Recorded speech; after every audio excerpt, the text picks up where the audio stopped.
아멘. 예배를 드리는 모든 자들에게 평강과 기쁨이 넘치기를 원합니다. 또 오늘 또 3월 15일 벌써 2026년도가 많이 지나가고 있습니다. 날마다 성장하시고 성숙하시는 그런 믿음의 생활이 되기를 원합니다. 마태복음 1장에서는 아브라함과 다윗의 자손 예수 그리스도의 세계라, 다윗의 자손 예수 그리스도의 세계라. 마태복음의 족보는 유대인들이 다윗의 혈통이다라고 하는 그 자부심을 기록한 것입니다. 유대인의 왕의 자손으로서 예수님께서 이 땅에 오셔서 구원하신 그 사실을 기록하고 있습니다. 그래서 유대인들에게 자부심을 주는 거죠. 아기 예수는 이스라엘의 왕이었다. 그것을 기록한 거죠. 누가복음은 조금 다릅니다. 마태복음은 위에서부터 이제 아래로 내려오는 족보입니다. 아브라함부터 끝까지 예수 그리스도까지. 그래서 14대 14대 14대에서 42대로 정확하게 보면 42대지만 사람의 수는 41명으로 기록이 되어 있죠. 누가복음은 이제 그 밑에서부터 이제 위로 올라갑니다. 예수님부터 시작을 해서 요셉으로 계속 올라가고 나중에는 어디까지 올라가느냐면 하나님이다라고 말씀합니다. 그래서 이제 예수님은 하나님이 보내신 하나님의 아들이고, 그래서 사람으로 이 땅에 오신 예수 그리스도를 그렇게 말씀을 합니다. 사람의 이름이라고 하는 것은 성경에 많이 등장하고 기록이 되어 있습니다. 누구의 아들들, 또 유다 지파들, 야곱의 지파들의 이름들이 계속 다 기록이 되어 있는데, 성경에 유일하게 이제 마태복음과 누가복음에서 족보를 기록하고 있습니다. 그 족보를 기록하면 의미가 분명하죠. 자, 여러분들 한국 사람들은 특히 서로 성씨를 서로 교환하시죠. 무슨 김씨, 무슨 박씨, 무슨 이씨, 무슨 조씨, 성을 다 말하지 않아도 몇백 개가 되는 그런 성씨가 있는데, 그 성씨를 말할 때 말하는 사람들의 마음속에 항상 깔려 있는 것이 뭡니까? 그건 뭐냐면 자부심이죠. 그 자부심은 자존감이 생기는 것이고 또한 자랑입니다. 그래서 자랑과 자부심과 또 자존심, 그걸 한마디로 쉬운 얘기로 단어로 전문적으로 말한다면 그게 뭐냐면 뼈대입니다.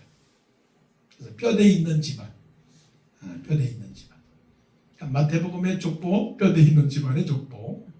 누구의 족보입니까? 하나님의 족보, 예수님의 족보입니다. 누가복음에서도 뼈대 있는 집안.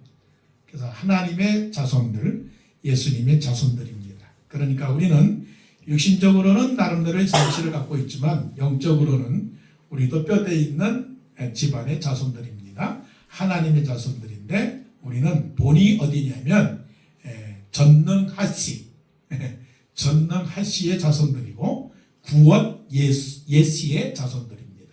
이제 알았죠? 나는 뼈대 있는 집안 누구의 자손들이라고요? 전능하시.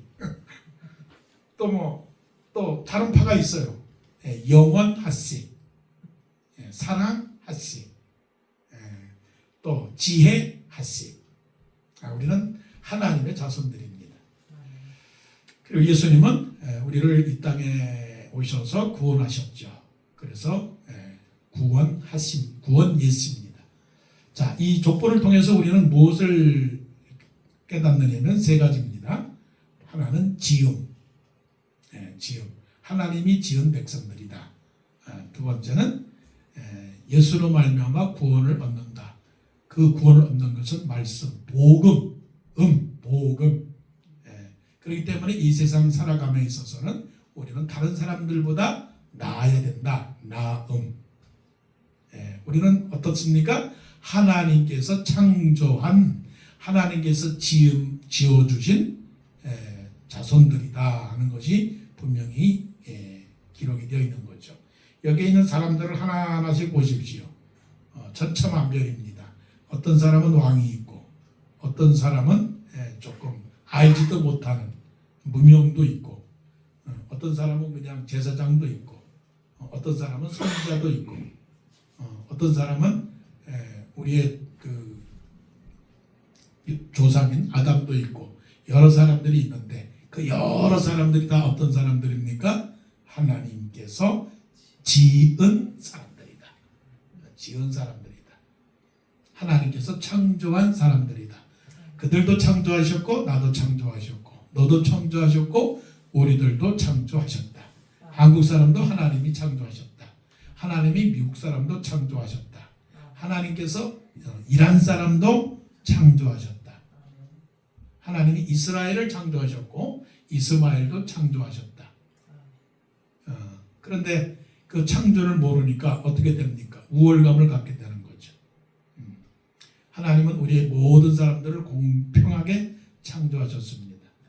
인생의 고민이 어디서 나오느냐 하면 결국은 나의 시작은 어디이며 나의 끝은 어디인가 하는 것에 대해서 인생이 질문이 됩니다. 그런 질문 늘 하시죠. 나는 누구인가? 나는 어디로 가고 있는가? 나는 무엇을 하는 사람인가? 거기에 대한 질문에 대해서 끊임없이 질문을 던집니다. 그 질문에 대해서 해답을 못 얻는 사람들, 그 사람들은 방랑자가 되는 겁니다. 그 사람들은 방황하는 사람들이 되고 때로는 곁길로 가는 사람들이 됩니다. 그래서 철학의 제일 첫 번째 되는 질문이 뭡니까? 너 자신을 알라. 쉬운 질문이지만 그 질문은 철학에서나 학문에서나 이 세상 지식으로서는 도저히 깨달을 수 없는 질문입니다. 여러분들은 누구입니까? 만일 여러분들에게 우리들에게 당신은 누구입니까? 라고 묻는다면 대답할 말은 분명히 한 단어로 정리되어 있어야 됩니다. 그 대답은 뭐냐면 저는 하나님께서 창조한 귀한 존재입니다. 그래서 나는 하나님의 걸작품입니다. 나는 하나님께서 내 속의 심장과 내 모든 것까지 내 마음의 생각까지 다 창조하신 걸작품입니다. 요즘 세상에 AI도 있는데 하나님은 그 AI보다도 더 능력이 많으시죠. 그 창조한 그 세계를 본다면 이거는 뭐 말할 수가 없는 겁니다. 나는 믿는 것은 아무리 세상의 과학이 발전한다 할지라도 AI의 기술이 발달할지라도 하나님께서 창조한 이 모든 우주 세계의 그 신비를 깨달을 수는 없을 겁니다. 왜냐하면 사람이 AI를 만들었지 그 AI는 사람의 지식 한계에 들어가 있는 것밖에 없습니다. 그러나 하나님은 그 사람을 만들었으니 그 하나님의 지혜가 얼마나 위대한 거냐고요. 우리가 자라면서 그런 말은 다 들어봤을 겁니다. 우리가 질문을 하죠. 나는 어디에서 태어났어? 모를 때 나는 엄마 나는 어디에서 태어났어? 그게 생각이 깨우면서부터 질문을 던지죠.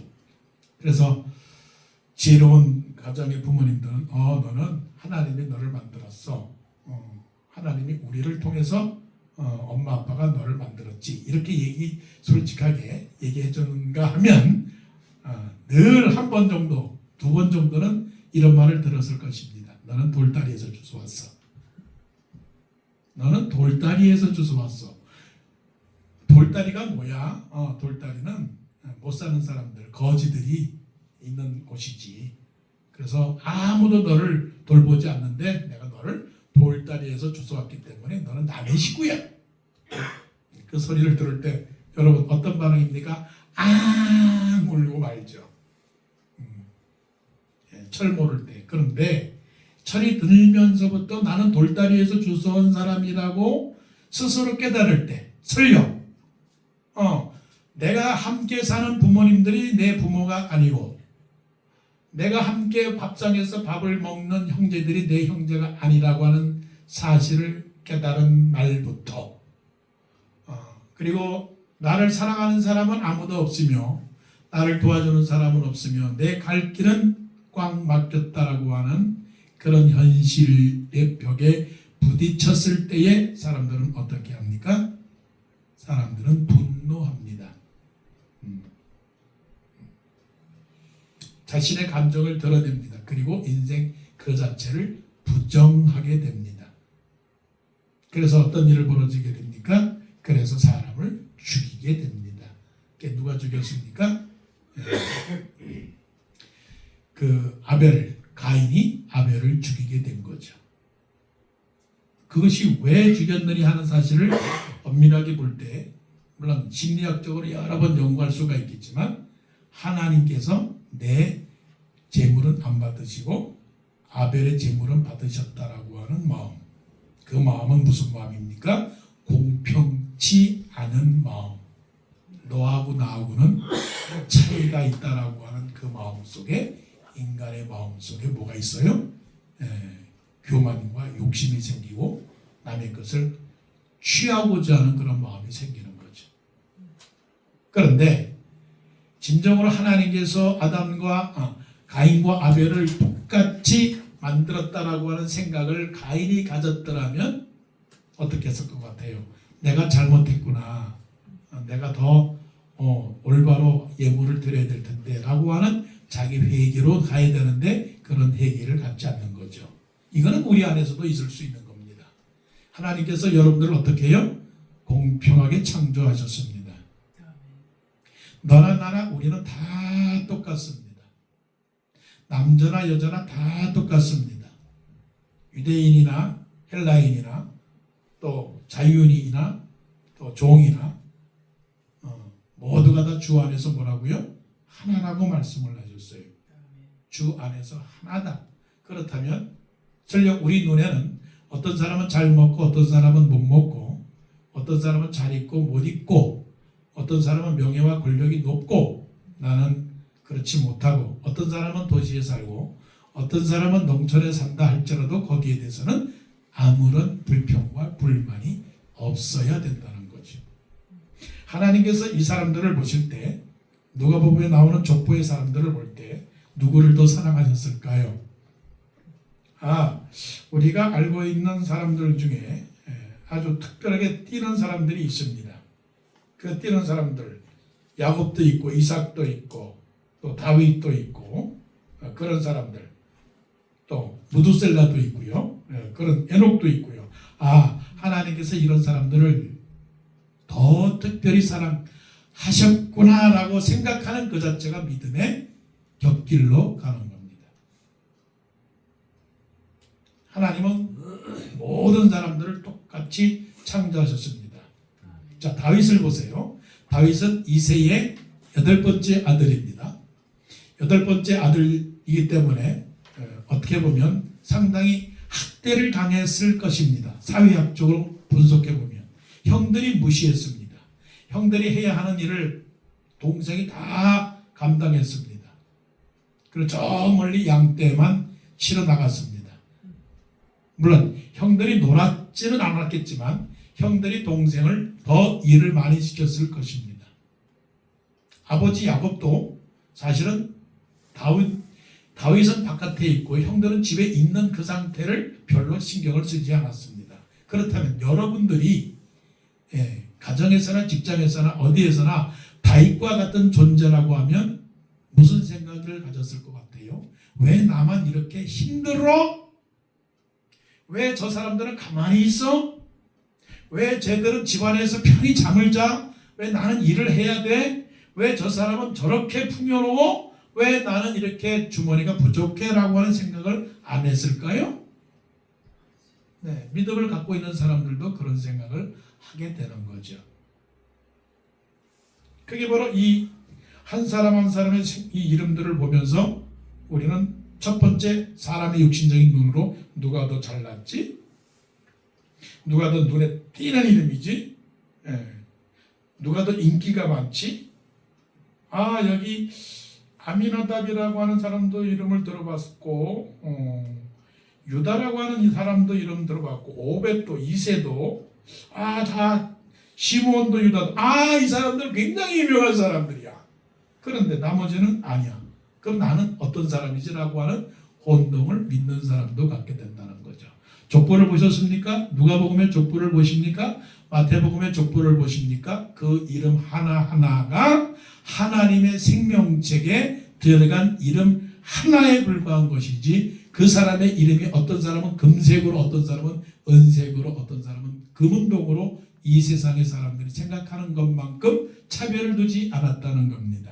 그러므로 누가복음의 족보를 보고 읽는 사람들은 이 사람들이 예수님의 족보에 들어간 것처럼 나의 이름도 생명책에 기록되었다라고 하는 자부심을 가지고 이 세상 살아갈 때에 원망과 불평과 낙심하지 말고 하나님의 은혜가 골고루 나에게 임한다는 것을 믿고 그렇게 살아가시길 바라요.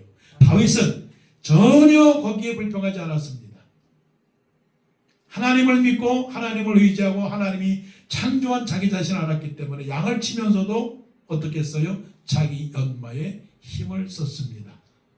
그래서 때가 왔을 때, 기회가 왔을 때 곰도 물쳤을 뿐만이 아니고 블레셋의 골리앗 장군을 쓰러뜨릴 정도의 물맷돌을 던졌다라고 하는 거죠.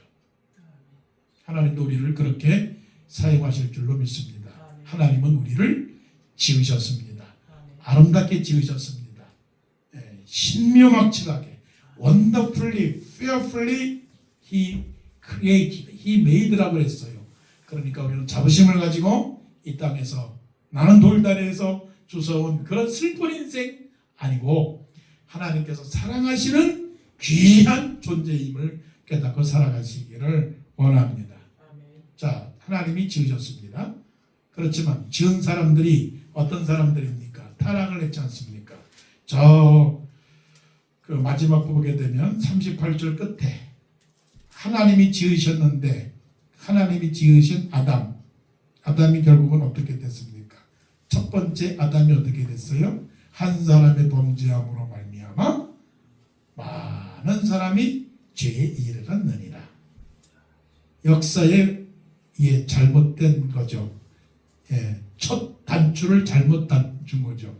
그러니까 사실은 우리는 할 수 있다면 아담을 향하여 계속 원망해도 됩니다. 우리의 조상 하시 집안에 정말 전능 하시 집안에 영원 하시 집안에 지하시 집안에 사랑하시 집안에 우리 첫 번째 일대 조상 아담이 잘못했다라고 하는 원망과 불평은 조금 해도 됩니다. 그것 때문에 이 이하에 나오는 75명 75명이에요. 75명이라는 사람이 족보에 기록이 되어 있는데 다 죄인이었다는 거죠. 죄인이었다. 근데 이 족보는 죄인의 족보가 아니고 구원의 족보입니다. 지옥 가는 족보가 아니고 천국 가는 족보입니다. 자, 우리의 족보가 지금 어디에 있는가요? 우리의 족보는 지금 23절 전에 아마 22절 전에 계속 있을 거예요. 그죠? 앞으로. 그러니까 김범수로 말하면 김범수 또 그 다음에 올라가서 어디까지 가게 되겠어요? 그 예수님까지 가겠지요. 그런 족보가 되겠지요. 그러니까 우리의 이름은 어떤 이름 족보입니까? 생명의 족보입니다. 죄인의 족보가 아니고 생명의 족보입니다. 예수님께서 75명을 어떻게 해요? 이 땅에 오셔서 다 구원하셨습니다. 할렐루야. 나는 구원을 받았기 때문에 이 족보에 들겠지만 구원을 받지 못한 사람들은 이 족보에 들지 아니하고 어떤 족보에 듭니까? 심판의 족보에 들게 됩니다. 생명책이 아니라 죽음의 책에 기록이 되겠지요. 그러면 생명책에 기록된 사람들은 어디에 있습니까? 천국에 가 있습니다. 분명한 겁니다. 이게 하나의 명제입니다. 구원받는 사람은 천국 간다. 이렇게 단순할 수가 없어요. 너무 우리는 복잡해요. 뭐가 복잡합니까? 겸손해라, 사랑해라, 충성해라, 인내하라, 온유하라, 겸손. 이건 다 격가지입니다. 사실 가장 복음의 중심, 말씀의 중심은 어디 있느냐면 하나님을 사랑하는 자. 하나님이 세상을 이처럼 사랑하사 독생자를 주셨으니 이는 저를 믿는 자마다 멸망치 않고 영생을 얻게 하려 함이니라. 물론 요한복음 3장 16절 자체가 모든 성경을 대변하는 건 아니지만 말씀을 듣고 보니 구원받지 아니한다면 우리가 아무리 겸손한다 할지라도 살아간다 할지라도 그것은 아무 의미가 없기 때문에 그렇다는 거죠. 그래서 우리는 이 천국을 가기 위해서는 어떻게 된다고요? 복음을 믿어야 되고 어떻게 됩니까? 복음을 전해야 된다는 거예요. 그래서 이 족보의 의미는 뭐냐면 구원받은 사람들이 이렇게 기록된 것처럼 우리도 구원받는 사람들의 족보들을 만들어 가야 되는 겁니다. 그래서 우리 스스로 우리의 족보를 만들어야 돼요. 근데 이 세상에 믿지 않는 사람들이 얼마나 많아요. 지금도 전쟁이 일어나고 있는 이유가 어디에 있다고 봅니까? 하나님의 백성들과 하나님의 백성이 아닌 것에 대한 싸움이죠. 물론 하나님의 백성이라고 말하는 사람들이 사실은 구원받은 사람들이 아닌 것이 많죠. 또 구원받았다라고 하는 사람들도 하나님의 말씀에 따라서 살지 않는 사람들이 많죠. 이 세상의 모든 문제는 결국은 믿는 사람이냐 믿지 않는 사람들이 하는데 우리가 해야 할 것은 뭐냐면 믿지 않는 사람들이 얼마나 많이 있다라고 하는 것을 깨달아야 됩니다. 자, 집안에 바퀴벌레가 들어왔어요. 집안에 바퀴벌레 들어오면 어떡합니까? 바퀴벌레를 죽이게 되겠죠. 집안에 먼지가 쌓입니다. 먼지를 어떻게 될까요? 먼지를 청소해야 되겠지요. 자, 집안에 나쁜 냄새가 있다. 좋지 않은 냄새가 있다. 그러면 창문을 다 열어놓고 그 냄새를 제거하려고 할 겁니다. 그게 뭐예요? 그게 하나의 열심이죠. 그 열정이죠. 그게 마음의 끌림이죠. 자, 그러면 우리는 믿음의 사람들입니다. 그런데 이 족보가 우리에게 가르쳐주는 의미를 깨달아야 되는 건 뭐냐면 이 사람들은 다 구원받았다라고 하는 거예요. 그럼 구원받았다라고 한다면 내가 일단 도전받는 건 뭐냐면 나도 구원받은 사람이다. 나도 구원받은 사람이다. 이거를 확실히 믿기를 원합니다. 나도 예수님의 족보에 들어간 사람이다. 이제 그러면 뭐냐면 그러면 내 족보는 무엇인가? 예수님께서 이 땅에 오셔서 누구를 세웠습니까? 예수님의 12 제자들을 세웠습니다. 예수님이 오셔가지고 사실 족보는 기록이 되지 않았지만 예수님의 족보 그 뒤에 나오는 족보들, 그 족보들이 어떤 족보입니까? 베드로, 야고보, 요한, 빌립, 바들로메, 도마, 마태, 알피 아들 야고보, 다데오, 가나안인 시몬, 가룟 유다, 이런 식으로 족보가 계속 되어갔죠. 그 족보는 어떤 족보입니까? 사도행전의 족보입니다. 이미 우리가 그렇게 말씀을 본 거죠. 그러니까 베드로는 베드로의 족보가 있어요. 사도 바울은 사도 바울의 족보가 있어요. 그럼 왜 그랬습니까? 그 왜 그랬느냐고요. 예수님의 말씀에 따라서 그 믿음을 받아들였기 때문에 그러죠. 나를 따라오노라 내가 너를 사람 낳는 어부가 되게 하리라. 베드로는 그것이 처음에는 몰랐지만 성령의 충만함을 받고 그것을 깨닫기 때문에 삶의 방향을 어떻게 했냐? 딱 정해놓고 어떻게 했습니까? 나는 복음을 전하는 사람이 되어야 되겠다. 사도가 된 거예요. 물론 하나님이 부르셨지만 마음속의 결심을 나는 복음 전하는 사람이 되어야 되겠다. 그리고 사도 바울도 그 인생이 변화된 거죠. 이전에는 자기가 아는 지식과 자기가 아는 경험들이 가장 고상한 줄 알았지만 그러나 이제는 내가 예수 그리스도를 아는 지식이 이 가장 고상함을 인함이라. 내가 모든 것을 잃어버리고 또한 모든 것을 배설물로 여기면이라고 말했거든요. 그러니까 그 사람은 예수 믿고 어떻게 변화되었어요. 자, 이제부터 우리는 도전을 받는 거죠. 이제 어떻게 할 것인가? 이 사람들처럼 나도 예수님의 족보에 구원받은 족보, 어려운 말로 반열이라고 하는 속에 들어갔는데 그러면 내 라인은 누구인가? 성경적으로 말하면 내 제자들은 누구인가? 육신의 라인들은 있습니다. 육신의 족보는 있습니다. 김씨, 박씨, 또 서씨 다 그 자기들의 조상 그 후손들이 있습니다. 그런데 영적 후손들은 누구인가? 이것이 우리가 해야 할 일이죠. 그래서 사람들이 말하기를 사도행전 27장을 말하면서 사도행전에 대한 계속 이어짐을 말하는 거죠. 자, 우리가 할 일이 그것입니다. 우리가 할 일은 내 족보를 만드는 것이다. 그 족보를 만들 때는 다른 걸로 만드는 것이 아니라 내 말과 내 행실을 통해서 예수 그리스도를 전파하는 것이죠. 자, 실질적인 문제가 있습니다. 그 문제에 있어서 가장 절실한 건 뭐냐면 내 자식들은 내 육적인 족보지만 족보 안에 들지만 내 영적인 족보에 들어가는가? 실질적인 질문이 있죠. 내 아들, 딸들은 정말 예수님을 믿는 사람들인가? 그 도전을 받아야 되겠죠. 내 최소한 나의 믿음만큼 자녀들이 이 세상에서 믿음으로 살아갈 것인가에 대한 도전을 받게 되는 거죠. 예수님 오십니까? 안 오십니까? 예수님 다시 오십니다. 예수님 다시 오신다고요. 그런데 예수님이 오시긴 오시는데 아직 안 오신다고요. 우리가 생각할 때에는 예수님 안 오신 지가 벌써 1000년이 넘었네, 2000년이 넘었네, 3000년이 넘었네 할 수 있지만 하나님께서는 천만의 말씀, 너희들은 1000년이지만 나는 하루야.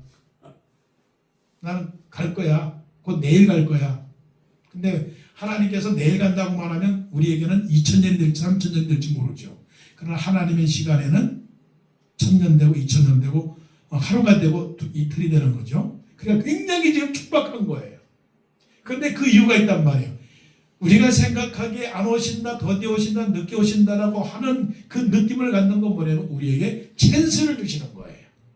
그 찬스는 뭐냐면 이스라엘 사람도, 이란 사람도, 러시아 사람도, 중국 사람도, 동남아 사람도, 남미 사람들도 다 회개하여 구원에 이르기를 원하기 때문에 그렇다는 사실을 우리에게 말씀을 해줬다고요.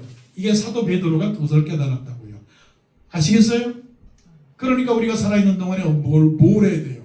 예수님 오시기 전에 복음을 증거해서 예수님의 족보로 들어오도록 만들어야 된다는 거죠. 주의 약속은 어떤 이들이 더디다고 생각하는 것 같이 더딘 것이 아니라 오직 주께서는 너에게 오래 참으사 아무도 멸망하지 아니하고 다 회개하기에 이르기를 원하시니라. 그러나 주의 날이 도적같이 오리니 그날에는 하늘이 큰 소리로 떠나가고 모든 물질이 풀어진다고 말씀을 했습니다. 그러니까 이거는 엄청나고 두려운 족보입니다. 지금도 성령께서 우리에게 말씀하시기를 내 후손들을 적어라. 예, 제 후손은 그렇습니다. 저희 아버지는 김씨고요. 제 아들도 김씨입니다. 그리고 후손들이 있습니다. 제 아버지가 박씨고요. 제 아들, 딸들이 박씨고요. 다 그렇습니다. 아니, 그거 말고 영적인 족보를 써봐. 지금 써봐. 내가 75명을 쓴 것처럼 너도 몇 명의 족보를 써봐. 이게 바로 복음입니다. 때를 얻든지 못 얻든지 항상 복음을 증거하시고 특별하게 내 아들, 딸들 그들에게 예수 그리스도의 복음을 날마다 가르치고 증거하고 그래서 우리 천국에서 다시 만나보자. 이 땅에서는 헤어지지만 천국에서는 만나보자. 그런 복음을 증거하는 예수님의 자손들, 하나님의 자손들이 되어야 되겠죠. 자, 마지막은요. 복음이지만 이 족보에 든 사람들은 어떤 사람들입니까? 구별된 사람들입니다. 구별된 사람들. 세상의 족보가 아닙니다. 헤롯과 빌라도 이런 사람들이 들어간 게 아니고요. 이 족보는 하나님의 자손들의 족보이기 때문에 교회 사람들입니다. 성도들입니다. 하나님의 백성들입니다. 그래서 베드로는 너희는 택하신 족속이요 왕같은 제사장들이요 그의 거룩한 나라요 그의 소유된 백성이니 이는 너희를 어두운 데서 불렀네요 그의 신기한 자의 빛을 전파하게 하려면 했으니까 이 사람들은 이 땅에서 해야 할 일이 뭐냐? 빛의 자녀들로서 다르게 살아야 돼요. 평범이 아니라 평범이 아니라 특별하게 살아야 되는 거죠. 그러니까 굿 베스트로 살아야 되는 거죠. 예, 좋은 곳에서가 아니라 좋은 곳에서 더 좋은 곳으로, 착함의 수준이 아니라 더 믿음의 영적 사람들로서 살아가야 되는 거죠. 이런들을 한번 쭉 살펴보세요. 어떻게 살았을까? 이들은 어떻게 살았을까? 한번 그 삶의 현장으로 한번 가보십시다. 그들은 제사를 드렸을 것입니다. 그들은 예물을 드렸을 것입니다. 그들은 말씀을 준수했을 것입니다.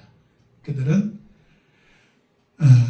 하나님 말씀에 순종을 하고 또 이웃을 사랑하고 구약에 있는 모든 율법들과 또 예수님께서 증거해 주신 그 모든 복음의 말씀들을 들었을 것이고요. 그래서 하나님을 경외하는 법과 이웃을 사랑하는 그런 율법의 계명들을 분명히 지켰을 것입니다. 다르게 살아야 돼요. 그래서 다르게 살아가는 것은 낫다, 나음. 나는 다른 사람과 다른가요? 다른데 얼마나 다른가요? 아주 다르게, 확 다르게. 누구 말대로 짱이야 할 정도로 달라야 되죠. 자, 물어봅시다. 초록 색깔하고 보라 색깔하고 같아요, 달라요? 비스무리하죠? 그러면 빨간, 잘못 물었습니다. 빨간색과 보라색 비스무리해요. 빨간색과 주황색 비스무리해요. 더 빨간색과 노란색 비스무리해요. 그런데 까만색과 하얀색은 어떻습니까? 달라요. 분명히 달라요. 다르다고요. 그러면 그 다른 삶이 바로 족보에 들어간 사람들의 수준이라고요. 이런 사람들은 어떤 사람들이냐? 하나님의 백성들로서, 택한 백성들로서 왕같은 제사장들이고 거룩한 나라의 사람들로서 살아가야 되는 거죠. 그러므로 내 사랑하는 자들아, 내가 너희를 공부하는 하나님의 모든 자비하심으로 너희를 권하노니 하나님이 기뻐하시는 거룩한 산 제물로 드리라. 이는 너희의 드릴 영적 예배니라. 오직 너 하나님의 사람아, 오직 너 하나님의 사람아, 의와 경건과 믿음과 사랑과 인내와 오류를 좇으며 선한 싸움을 싸우라. 영생을 취하라. 이게 하나님께서 우리에게 주신 이 세상의 삶에서의 모습들이죠. 같이 섞여 살지만 다이아몬드는 분명히 빛이 납니다. 주머니에 있는 속옷은 반드시 드러나게 되어 있고 진흙 속에 묻어 있는 보석은 반짝반짝 햇빛이 빛나면 빛나게 되어 있습니다. 자, 내가 100명 사람들 가운데 있습니다. 20명 사람들 가운데 있습니다. 그런데 그 20명의 사람들 가운데서 나는 유독 믿는 사람으로서 드러나는가 드러나지 않는가? 드러나야 됩니다. 어떻게 드러나야 되느냐? 소금과 빛으로서 드러나야 됩니다.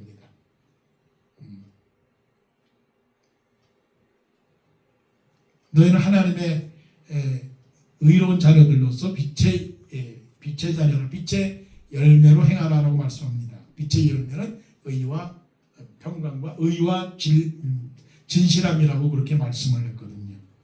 구습을 줬던 옛사람을 잊어버리고 하나님의 의와 경건을 쫓으라고 그렇게 말씀을 했습니다. 그러니까 믿는 사람들로서 어떻게 살아가야 되느냐?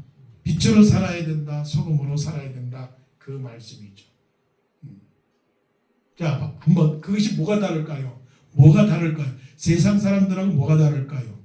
여러분 햄릿 잘 아시죠? 제가 칼럼을 썼지만 햄릿이라고 하는 그 왕자가 아버지가 죽었습니다. 아버지를 죽인 사람이 누군지 아세요? 작은 아버지가 햄릿 왕자의 아버지 햄릿 왕을 죽였단 말이에요. 이거 원수의 원수가 아니에요? 원수지. 그러니까 원수는 어떻게 됩니까? 죽여야 됩니다. 아버지를 죽인 원수는 죽여야 됩니다. 세상 사람들은 아버지를 죽인 원수는 죽여야 됩니다. 아버지를 죽이기 위한 원수의 마음을 갖고 있었기 때문에 자기를 사랑하는 그 여자도 사랑하지 않습니다. 마음속에서는 뭐가 가져요? 죽여야 되겠다. 보복해야 되겠다. 이 작은아버지가 그러니까 자기 어머니를 자기 아내로 또한 삼습니다. 이게 말이나 됩니까? 이거는 불공정하고 부도덕하고 불의한 일입니다. 이거는 반드시 바꿔야 됩니다. 그런데 바꾸는데 무엇을 바꿉니까? 죽여야 된다라고 하는 원수의 그 원수를 죽여야 되겠다라고 하는 마음을 갖게 되는 거죠. 이게 세상 사람들의 생각이죠. 한 대를 맞으면 한 대를 때려야 되는 거죠. 이에는 이, 눈에는 눈이죠. 이게 세상 사람들의 방법인데, 그래서 현대에서 결국 인생은 어떻게 됩니까? 인생은 어떻게 돼요? 자기도 죽고 여자도 죽고 어머니도 죽고 여자 친구에도 죽고 모두가 죽는 그런 결과를 낳게 되는 거죠. 이게 세상의 원리입니다. 세상의 원리. 그래서 예수님은 칼을 쓰는 자는 칼로 망한다라고 그렇게 말씀하셨죠. 그럼 우리는 달라야 된다는 거죠. 어떻게 달라야 되느냐? 너희는 할 수 있는 대로 모든 사람들에게 평화하라. 할 수 있는 대로 선을 행하고 원수를 사랑하며 너희를 핍박하는 자를 위하여 기도하라고 말씀을 하셨으니 이게 어떻게 가능한 일입니까? 그러니까 이것이 가능하도록 만들기 위해서는 우리는 뭔가 특별해야 된다는 거죠. 나아야 된다는 거죠. 남들이 욕하면 나도 욕해야 되고 남들이 때리면 나도 욕해야 되고 그런 식으로 살아가서는 안 된다는 원리죠. 이게 내 이웃을 내 몸과 같이 사랑하라고 하는 그런 계명을 우리에게 주신 이유가 그렇죠. 내 오른편 뺨을 때리는 자는 자에게는 왼편 뺨을 돌려대고 내 겉옷을 달라고 하는 자에게는 속옷을 주라고 하는 이 어마어마한 계명 앞에서 우리가 어떻게 달라가야 되는가? 그것이 나음이죠. 그런 사람들은 그렇게 살았습니다. 핍박을 받아도 무시를 당해도 그렇게 살았습니다. 그것이 바로 나음입니다. 자, 예수님의 족보, 하나님의 자손들은 어떻게 살아가야 될까? 나는 하나님의 지음을 받은 창조물이다. 멋있고 아름답고 훌륭하게 지음받은 사람이니 내 인생에 어떠한 걱정도 없다라고 하는 그런 마음. 나는 하나님의 백성들로서 내가 복음을 믿었으니 다른 사람에게도 복음을 전하는 그 일에 최선을 다하는, 내 가족들에게도 복음을 증거하고 친구들에게도 관계된 사람들에게도 복음을 증거하는, 그래서 내 나름대로의 족보, 그 족보를 번져나가게 하는 그런 사람이 되어야 될 것이고, 그런 사람들이 세상과 다른 나은 생활, 성결한 생활, 성령 충만한 생활, 성령의 열매를 맺는 생활, 그래서 우리를 보고 많은 사람들이 영광을 하나님께 돌리는 그런 삶을 살아갈 때 우리는 예수님의 족보에 들어간 사람들, 하나님의 자손들, 우리 아버지, 우리 조상이